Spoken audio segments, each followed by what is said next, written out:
नमस्कार, आप देख रहे हैं इंडिया न्यूज। मैं हूं आपके साथ शोभना यादव। 11 की बात में बात करते हैं सबसे बड़ी गवाही की। प्रद्युम्न हत्याकांड में 2 बड़े गवाह सामने आए हैं जिन्होंने बड़े बड़े खुलासे किए हैं।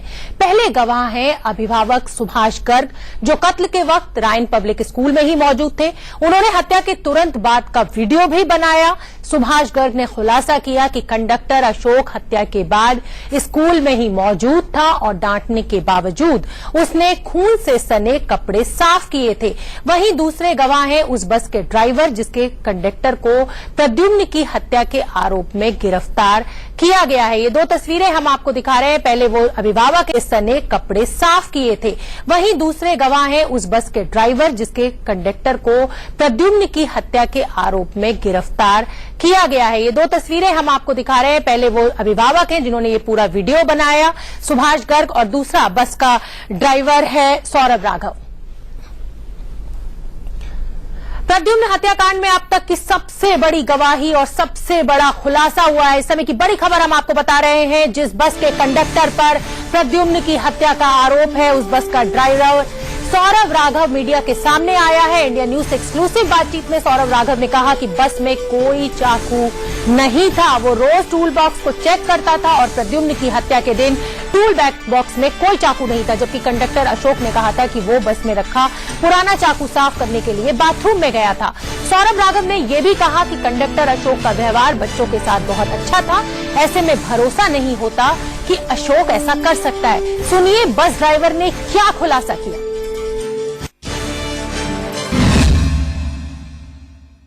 उस वक्त मतलब हम सुबह बच्चों को लेकर जब स्कूल में पहुंचे थे, 7:50 पे हमारी एंट्री हो गई थी।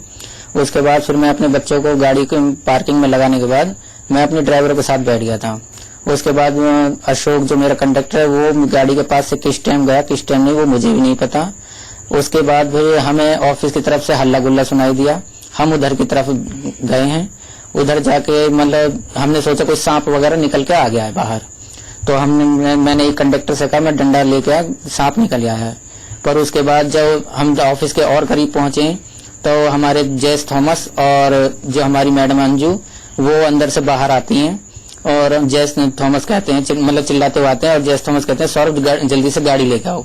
मैं वापस पार्किंग की तरफ जाता हूँ और गाड़ी लेके आता हूँ। मुझे मतलब ऑफिस के आ गई गाड़ी साइड में लगाने के लिए रोक देते हैं कि आगे साइड में लगा दो।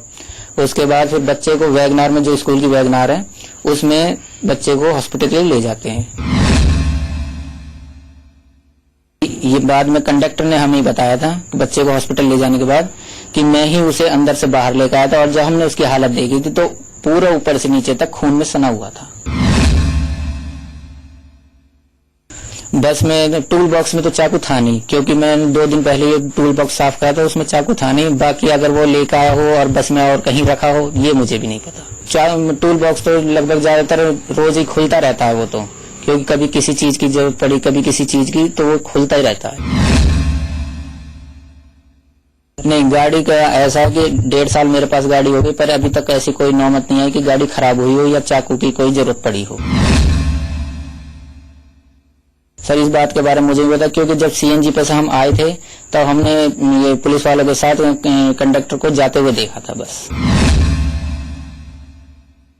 नहीं ऐसा कुछ नहीं था, नॉर्मल था वो बिल्कुल। उसके बाद हमें नहीं पता, क्योंकि मैं उसे स्कूल में ही छोड़ गया था कि मतलब अशोक तो यहीं रहे, अपनी नहा धो लेना या कपड़े अपड़े धो लेना। उसके बाद फिर हम सीएनजी भराने के लिए चले गए थे। माहौल तो वहाँ पे मतलब बच्चे को ले जाने के बाद सब आपस में बातचीत करने लगे, कैसे लगी कैसे नहीं, बस यही और कुछ। क्या उस दौरान था कहीं अशोक का नाम कि कहीं अशोक ने तो ये नहीं कर दिया? नहीं ऐसा कुछ नहीं था उस टाइम पे तो। उसके बाद मतलब हम ज्यादा देर तो नहीं रुके, मुश्किल से आधा घंटा रुके थे हम। उसके बाद तो कपड़े कहाँ चेंज कराए गए थे अशोक के, कुछ पता? नहीं सर इस बारे में मुझे कुछ नहीं। सर स्वभाव से तो जिस हिसाब से वो मेरे 4-5 महीने साथ रह रहा था, लगता तो नहीं है कि ऐसा कर पाएगा, पर कहते हैं कि शैतान को हावी होते टाइम नहीं लगता। हमारे स्टाफ लोगों को जाना तो मना है, पर कई बार जैसे हमें पानी की ज्यादा जरूरत पड़ जाती है, गर्मी ज्यादा पड़ जाती है तो ठंडा पानी पीना होता है, तो हम एक आध कंडक्टर को भेज के पानी मंगवा लेते हैं। जिस हिसाब से स्वभाव है इस हिसाब से तो नहीं लगता है। अब पता नहीं उसने किया भी होगा तो नहीं बता सकता। 7 साल के मासूम प्रद्युम्न की हत्या के तुरंत बाद का वीडियो सामने आया है। ये वीडियो सुभाष गर्ग नाम के एक अभिभावक ने बनाया है जो हत्या के वक्त स्कूल में ही मौजूद थे। इस वीडियो में आप देख सकते हैं कि कैसे बाथरूम से लेकर स्कूल के कॉरिडोर तक हर जगह सिर्फ खून ही खून नजर आ रहा है। टॉयलेट पूरा खून से रंगा हुआ है। इस वीडियो को देखकर आप अंदाजा लगा सकते हैं कि कातिल ने कितनी बेरहमी से उस छोटे से मासूम बच्चे का कत्ल किया होगा। अभिभावक सुभाष गर्ग ने बताया कि आरोपी कंडक्टर के कपड़े खून से सने हुए थे और मना करने के बावजूद उसने अपने कपड़ों पर लगे खून को साफ किया। रिसेप्शनिस्ट है, प्रिंसिपल मैम है जो कि तुरंत ही चली गई। उसके बाद 1-2 टीचर्स और थी और पीटी टीचर थे, मैं था, ऑफिस के 2 क्लर्क, एक लेडी क्लर्क थी, एक और 2 ऑफिस के स्टाफ थे। बाकी टीचर्स अपनी क्लासेस में थे। सर, क्या जो वहाँ का माहौल था, क्योंकि आपने वीडियो भी बनाई, जो ब्लड था वो कहाँ तक फैला हुआ था और किस तरह के हालात थे वहाँ बाथरूम के? बाथरूम के अंदर आप देख ही सकते हैं वीडियो में, बाथरूम जहाँ ये घटना घटी है वहां से खून टपकता टपकता सारे गलियारों में पार करता मेन कॉरिडोर तक आया हुआ है। कॉरिडोर में ही बच्चा पड़ा हुआ मिला गया, बताया गया है। और जैसे ही बच्चे को ले जाया गया, हमने पता चला कि भाई बाथरूम में ये घटना घटी है। उसके बाद हमने देखा बाथरूम का हालत, और उसके बाद मैंने स्कूल के जो भी वहां पर स्टाफ था उनको कह के मैंने स्कूल बाथरूम को लॉक करवाया। कॉरिडोर को मैंने दोनों तरफ से बेंचेस डलवा के कॉर्डन ऑफ करवाया। 2 स्टाफ को वहां बिठा, सिक्योरिटी स्टाफ को, कि कोई बच्चा इधर से गुजरे नहीं। क्या उसके बावजूद भी वो सफाई कर दी गई वहाँ की? क्योंकि जब आपने पहले देखा उसके बाद पुलिस आई, और पुलिस कितनी देर बाद? सिर्फ कॉरिडोर का एरिया साफ था, बाकी क्योंकि बाथरूम तो लॉक करवा दिया गया था, बाथरूम के अंदर जो था वो इंटेक्ट था। पुलिस के आने तक उसमें कोई छेड़खानी नहीं हुई थी। वहाँ से और थोड़ा सा कॉरिडोर के वहाँ से साफ किसने किया था? ये मैंने नहीं देखा, क्योंकि हम रिसेप्शन एरिया में थे ना। हम वहाँ घटनास्थल पे एक बार देखने के बाद हम दोबारा पुलिस के साथ ही गए वहाँ पे। जब तक पुलिस नहीं आई मैं रिसेप्शन एरिया में ही रहा। सर, क्या लगता है जो वहाँ का माहौल रहा, और क्या प्रबंधन की कहीं ना कहीं गलती हुई देरी से ले जाने में, या जो हत्यारा था वो वहाँ से पकड़ा जा सकता था, कोशिश नहीं की गई? इस बारे में मैं क्या कह सकता हूँ। इसीलिए तो सीबीआई इंक्वायरी की डिमांड की जा रही है कि ताकि जो हुआ है वो चीज सामने आए। सर, उसके बाद क्या ढूंढने की कोशिश की गई, भाई किसने किया, क्या हुआ उस आप वहाँ मौजूद थे? देखो, जब मैं वहां मौजूद था तब तक ये नहीं था कि बच्चे की मर्डर हो गया है। बच्चे को खून आया है, किस कारण आया है, बच्चे को क्या इंजरी है, कुछ पता नहीं था। बच्चा हॉस्पिटल ट्रीटमेंट के लिए ले जाया गया था।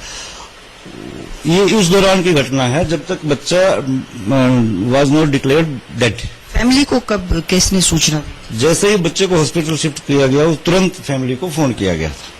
क्या सर, आपको लगता है कि अशोक ये सब करने के बाद लोगों के बीच भी चला गया, और आपने भी बात की उससे, और शर्ट वगैरह जो धो के आया था, क्या लगता है उसके चेहरे के भाव से कहीं? तो जो मैंने देखा बता दिया, बाकी तो इन्वेस्टिगेशन का काम है कि भाई वो कितना अपने एक्सप्रेशन को छुपा सकता है या वो वाकई इनोसेंट है। इसके लिए तो सीबीआई इंक्वायरी की डिमांड की जा रही है। सर, इस तरह का भी आ रहा था कि छोटे बच्चों से भी वहाँ आसपास ब्लड साफ करें, क्या इस तरह के? मैंने नहीं देखा, वो मैं नहीं कह सकता, मैंने नहीं देखा वो चीज। तो सुभाष गर्ग जी थे जो पहले चश्मदीद थे, जो वही थे, उनके बेटे इसी रियान स्कूल में पढ़ते हैं, उनकी फीस भरने वो वहाँ गए हुए थे जिस वक्त ये पूरे हालात वहाँ हुआ, ये हादसा हुआ। उन्होंने पूरा हादसा जो वहाँ का नजारा था, जो वहाँ का मंजर था, वो अपनी नजरिए से देखा, वहाँ लोगों को भी एडवाइस किया।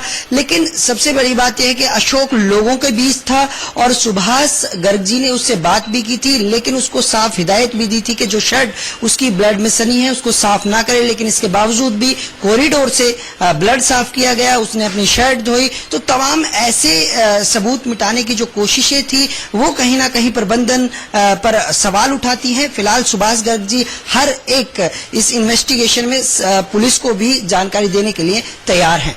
गुरुग्राम से कैमरामैन जगदीश तोमर के साथ देवेंद्र भारद्वाज, इंडिया न्यूज।